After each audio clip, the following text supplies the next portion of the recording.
बहुत तगड़े वाला स्कैम किया भाई साहब, बहुत तगड़े वाला। और ये तो मैं तो अकेला था, और पता नहीं कितने लोगों के साथ इन्होंने किया होगा। हमारे साथ एक धोखा हो गया, धोखाधड़ी हो गई है। उस धोखाधड़ी के बारे में हमें बिल्कुल भी नहीं पता था, नहीं तो भाई साहब हमें जेल भी हो सकती थी। क्या कह रहे हो? वो किताबें ले आंदे हो दिया। हाँ हाँ, वो लेके आ रहा हूँ, अभी जा रहा हूँ बस। और वो कहाँ गए बच्चे? थल्ले ही है। कोई एक आधी सब्जी लेंदे आ ना। आज क्या बना रहे हो आज तुमने? तो राजमा बनाए। ठीक है, कोई बात नहीं, बना दो। कल वास्ते क्या हो गया? मेहंदी का डिजाइन। अच्छा ठीक है, बनाओ, मेहंदी लगाओ। तो हेलो गाइस, नमस्कार, स्वागत है आपका हमारे एक नए व्लॉग में। पहले गोल्ड की चैन का व्लॉग बनाया था, उसके लिए बवाल हो गया था भाई साहब। लोग पूछने लगे मुझे चैन सही में मिल गई है। मैंने कहा भाई साहब पहले वीडियो तो पूरी देख लो कि उस वीडियो में मैंने क्या बोला है क्या नहीं बोला। अगर वो कह रहे हैं बहन तुम्हें मिल गई, यूट्यूब से पैसा आ रहा है, बहुत पैसा आ रहा है, कोई पैसा नहीं आ रहा है। पहले वीडियो को पूरा देखो, उसके बाद चलेगा पता कि आपको मैंने क्या बोला है और चैन वो कहाँ से आई है। मगर लोग भाई पूरी वीडियो देखते नहीं है और बोलना चालू कर देता है कि कहाँ से आए आपके पास पैसे आ गए, लगता है पैसे आ गए इनके पास, 50 तोले की चैन बना ली है। तो मैंने कहा भाई साहब नहीं, मैं नहीं बताऊंगा जब तक आप पूरी वीडियो नहीं देखोगे, तब तक मैं आपको बिल्कुल नहीं बताने वाला यानी कि सच्चाई क्या है। तो मैंने कहा वीडियो को पूरा देखो और उसके बाद आप कमेंट करो या उसके बाद बोलो कि क्या हुआ है। और गाइस जो परमीत है वो कह रही है बुक्स लेके आनी है। बुक्स जो दमनदीप की बुक्स हमने जिल्द चढ़वाने के लिए दी हुई है मार्केट में, अभी वो जाऊंगा थोड़ी देर में लेने के लिए। उसकी जिल्द वगैरह चढ़ गई है, वो मुझे कल ही लेके आनी थी। हाय हाय, इस एसी की वजह से ना मुझे थोड़ा सा टेढ़ा होकर चलना पड़ता है, क्योंकि जो एसी है वो बार बार मेरे सर पे अटक जाता है। और मैं धो रहा हूँ अभी हाथ। और ठीक है भाई साहब, टाइम से उसको ले आएंगे तो ठीक रहेगा, नहीं तो फिर बाद में क्या पता वो बुक्स यहाँ वहाँ कर सकता है, बहुत दिक्कत हो जाएगी। इसलिए मैं जा रहा हूँ मार्केट में बुक्स लेने के लिए। क्या कह रहे हो? इतना अच्छा वेजिटेबल का डिजाइन बनाया है। वेजिटेबल का डिजाइन? मतलब सलाद का। हाँ तो लोगों को भैया बनाना आता है, कारीगरी है, लोग बना लेते हैं, काफी सारे डिजाइन बनते हैं। शादी में देखा नहीं था, शादी में गए थे हम, कितने सारे डिजाइन बना रखे थे उसने। बहुत तरीके के आर्टिस्ट है जो तरीके तरीके का काम आता है उनको करना। तो फिर पैसे दे दो। कहाँ गया मेरा बटुआ? ये पड़ा है भाई, बटुआ भी भाई साहब मेरा फट गया, पूरा बुरी तरीके से फट गया है। मैं लेके आवांगी लेदर दा, उधर ही जिधर बंदे है ना। हाँ हाँ वो ठीक है, लेदर जिधर वाला। तो तुसी बेल्ट लेती है। हाँ। डैडी ने बोलांगी इधर ले चलो, मैंने लेदर दा पर्स दवा दे। हाँ हाँ ठीक है। और भाई साहब जो मेरा बर्ड ये बटुआ है, पर्स है, काफी बुरी तरीके से फट गया है। ये देखो यहाँ से फट गया है, यहाँ से फट गया है, बहुत बुरी तरीके से फट गया है। कम से कम मैं इसको 5-6 महीने से ऐसे ही चला रहा हूँ भाई साहब, काफी टाइम हो गया इसको फटे हुए को मैं चला रहा हूँ। कई बार इसमें से पैसे निकल के मेरे जेब में आ जाते हैं, बटुए में रहते ही नहीं है। मेरी शर्ट किधर है? मैंने एक चॉकलेट ले दो। तो गाइस सुबह इसकी तबीयत खराब हो गई थी, बहुत डाउन हो गई थी। हो गया सी। हाँ तो मैंने कहा था कॉफी पी लो, तुमने कहा नहीं कॉफी नहीं पीनी। कॉफी तो पैकेट भी लेंदे आना है, नहीं है खत्म। कोई नहीं, अब 2-3 ही तो लाने हैं, फिर तो तुम। 5-6 ले आ देना। अच्छा अच्छा चलो ठीक है, मैं जाता हूँ। दमन ठीक है, खेलते रहो खेलते रहो, परेशान मत हो। मैं होनी आ रहा, बुक लेके आ रही बुक, ठीक है। अरे भैया यहीं पर हो तुम, मैं आ रहा हूँ अभी, बारात लेके नहीं जा रहा। हाँ हाँ ठीक है ठीक है ठीक है, चलो चलो पहुँचो। डैडी रुको मेरी गाड़ी में भी जाऊंगी। नहीं नहीं मैं आ रहा हूँ अभी, होनी मैं आ रहा हूँ भैया, मैं आ रहा हूँ अभी, चलो पहुँचो। गेट से एक बैग था, वो बैग भी ले लिए हमने। और ये जो दमन की बुक्स थी वो जिल चढ़वा के ले लिए। दमन मेरे साथ आ गई थी। कहाँ गई दमन? ये रही। चलिए कह रही तुसी बोलो। चलो चलो चलो, अब हम घर जा रहे हैं।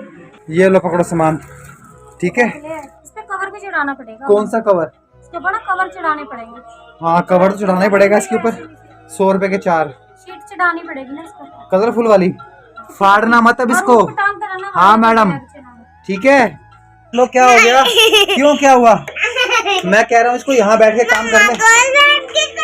अंदर क्या है? इधर क्या है? इधर क्या है बच्चे? इधर क्या है बताओ। हाँ देख लो भाई, ये मानती नहीं कहना। हाँ देख लो उधर आ गई, ये कह रही वहाँ बैठ के करूंगी काम, यहाँ नहीं करूंगी। मैं तो कह रहा हूँ इसको बैठ के करने रही काम ये। क्यों नहीं आ रहा? मैं बताता हूँ कैसे होगा, दिखाओ दिखा, मैं बताता हूँ। हाँ अरे मेरे कहने से नहीं कर रही है, देख लो। तो गाइस कहना बिल्कुल नहीं मानती, कहती मैं अपने आप ही करूंगी, वहां बैठे करूंगी, क्योंकि मैं करवाऊंगा तो उसको 50 डांट पड़ेगी, बार बार टोकूंगा करने के लिए, और वहां जाएगी तो कोई बोलने वाला नहीं है, उसको अपनी मन मर्जी से कर रही है। इसलिए वो मेरे पास पे यहाँ बैठ के काम नहीं करना चाहती, कहती मैं किचन में ही करूंगी जाके, और अब वो किचन में भाग गई है। बस बस बस रहने दे रहने दे रहने दे रहने दे, सिर टूट जाएगा भाई, सिर टूट जाएगा। या स्कूल का काम भी मिलेगा तब भी करेगी नहीं, बोलेगी भाई साहब मैं नहीं कर रही, बाद में करूंगी बाद में करूंगी। बहुत मुश्किलों से उसका काम करवाना पड़ता है, नहीं तो भाई साहब करती नहीं। 50 बारी लोगों के पीछे पड़ना पड़ता है भाई साहब, तब करते हैं काम, नहीं तो काम नहीं करते। हॉलीडे होमवर्क तो बिल्कुल नहीं कर रहे हैं, हो पाएगा इनका काम मेरे को नहीं लगता बिल्कुल भी। गाइस हमारे साथ भाई साहब एक बहुत बड़ा स्कैम हो गया है। वो स्कैम हुआ था हमारे साथ में 25-22 तारीख को या 23 तारीख को हमारे साथ स्कैम हुआ था। बहुत बड़ा वाला स्कैम हो गया, एक धोखा हो गया, धोखाधड़ी हो गई है। उस धोखाधड़ी के बारे में हमें बिल्कुल भी नहीं पता था। जब मैंने आपको अपना बटुआ दिखाया था तो मैंने सोचा भाई साहब देखता हूँ पर्स में क्या है, क्या क्या चीजें पड़ी हैं, क्या क्या चीजें निकाल लेता हूँ। और पर्स में जब मैंने देखा ऐसी चीज मिली है कि उसको देखते ही मेरे होश उड़ गए हैं।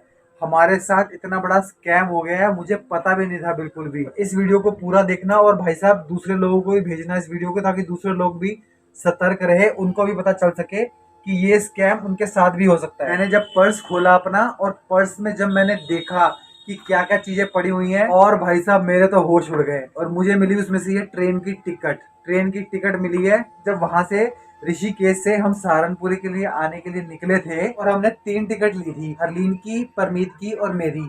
दमनदीप की लगती नहीं है तो हमने नहीं ली थी। तो बोला था कि 3 टिकट दे दो। उसने मुझसे 150 रुपए लिए थे और टिकट लेने के बाद मैं उसे 150 रुपए दिए और वहां से मैं भागा फटाफट ट्रेन के लिए, क्योंकि हमारी ट्रेन हो रही थी लेट। ये देखो भाई साहब, ये ट्रेन की टिकट थी और हमने टाइम वाइम भी सारा कुछ आ रहा होगा, ये देखो है ना।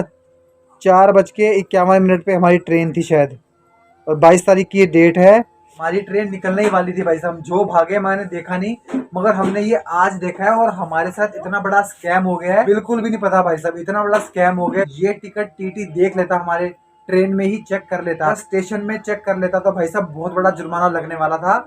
हमें कम से कम 2-3 हजार रुपए का जुर्माना लग जाता अगर टीटी हमें पकड़ लेता। जो भी ट्रेन आ रही होती या उसकी पूरी ट्रेन की टिकट लेता जहां से वो बन के चलती है, नहीं तो भाई साहब हमें जेल भी हो सकती थी बिना टिकट यात्रा करने पर। मगर वो हमारी बात बिल्कुल भी नहीं मानते, क्योंकि हमने टिकट ली थी, मगर ये एक ही टिकट दी है उसने मुझे और बाकी के टिकट नहीं दी थी।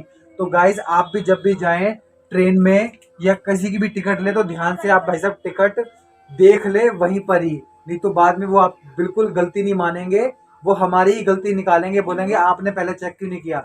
तो भाई साहब देख लेना, नहीं तो आपके साथ भी ये बहुत बड़ा स्कैम हो सकता है। तो गाइज आप भी अगर कहीं जाओ तो ध्यान से जाना भाई साहब, टिकट विकट ध्यान से लेना, नहीं तो आपको भी हमारी तरह पोपट हो जाएगा। रेलवे वाले एम्प्लॉयज ने हमारा स्कैम कर दिया, रेलवे के एम्प्लॉय ने हमारे साथ स्कैम कर दिया है। बहुत तगड़े वाला स्कैम किया भाई साहब, बहुत तगड़े वाला। और ये तो मैं तो अकेला था, और पता नहीं कितने लोगों के साथ इन्होंने किया होगा। कई लोग जल्दबाजी में चेक भी नहीं करते हैं कि कितने की टिकट है, कितने का वो है, बिल्कुल फटाफट अपनी डेस्टिनेशन की तरफ भागते हैं ट्रेन पकड़ने के लिए।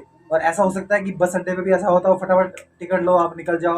मगर भाई साहब कहीं भी आप जाएं तो ध्यान रखना, आगे से बिल्कुल चेक करना कितने की टिकट है, कितने बंदों की टिकट है, पूरा चेक करके ही वहां से जाना, नहीं तो आपका भी हमारी तरह स्कैम हो सकता है बहुत बड़े वाला। हमारा तो फिर भी चलो 100 रुपए का लगा, मगर आगे हमें कोई टीटी या कुछ और अगर पढ़ लेता चेकिंग वाला तो हमारा भाई साहब बहुत बड़ा कटने वाला था, बहुत बड़ा होने वाला था।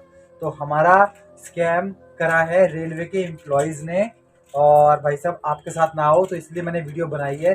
तो गाइज ये वीडियो को ज़्यादा से ज़्यादा शेयर करना, और ताकि दूसरों के साथ भी ये चीज़ ना हो पाए। तो ठीक है गाइज, आज के व्लॉग को भाई साहब यहीं पर एंड करते हैं। मेरे को तो जब मैंने बटुआ चेक किया ना तो बटुए में देख के मैंने कहा चलो साफ करता हूँ, उसमें टिकट देख के ही मेरे होश उड़ गए। मैंने कहा भाई साहब शुक्र है पहले किसी ने चेक नहीं किया ट्रेन में, नहीं तो हमें बहुत बड़ा चूना लगने वाला था। तो ठीक है भाई, आज के व्लॉग को हम यहीं पर एंड करते हैं और मिलते हैं नेक्स्ट व्लॉग में। तब तक के लिए बाय, गुड नाइट, शब्बा खैर, शुभ रात्रि, और कर देते हैं कैमरे का ढक्कन बंद।